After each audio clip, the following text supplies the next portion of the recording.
আহমেদাবাদে প্যাট কামিন্সের হায়দ্রাবাদকে চুপ করিয়ে সহজ জয় তুলে নিল কলকাতার নাইট রাইডার্স এবং প্রথম কোয়ালিফায়ারে সানরাইজার্স হায়দ্রাবাদকে হারিয়ে ফাইনালে উঠল তারা।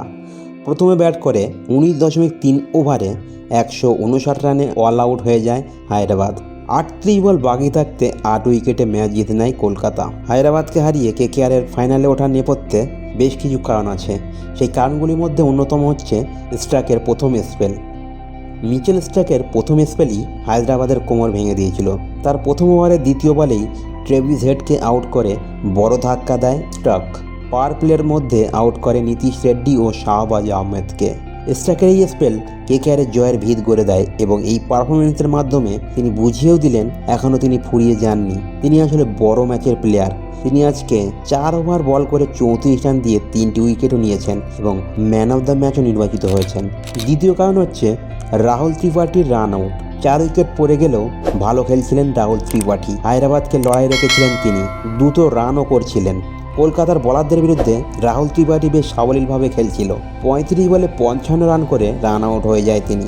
রান আউটের ক্ষেত্রে অবশ্য দোষ ছিল তারই, দৌড়ে গেলে হয়তো উইকেটে পৌঁছে যেত, কিন্তু মাঝপথেই হাল ছেড়ে দেন তিনি। তার খেসারত অবশ্য তার দলকেই দিতে হয়েছে। তৃতীয় কারণ হচ্ছে শ্রেয়াস আইয়ারের অধিনায়কত্ব।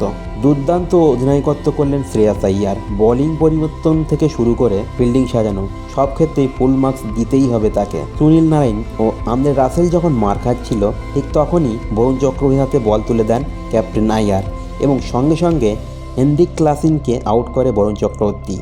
এইসব সিদ্ধান্ত দলকে অবশ্যই জেতাতে সাহায্য করে। চতুর্থ কারণ হায়দ্রাবাদের দায়িত্বজ্ঞানহীন ব্যাটিং। হায়দ্রাবাদের ব্যাটাররা আজ অনেক ক্ষেত্রেই ভুল শট খেলে আউট হয় এবং উইকেট পড়তে থাকলেও তারা খেলার ধরন বদলায়নি।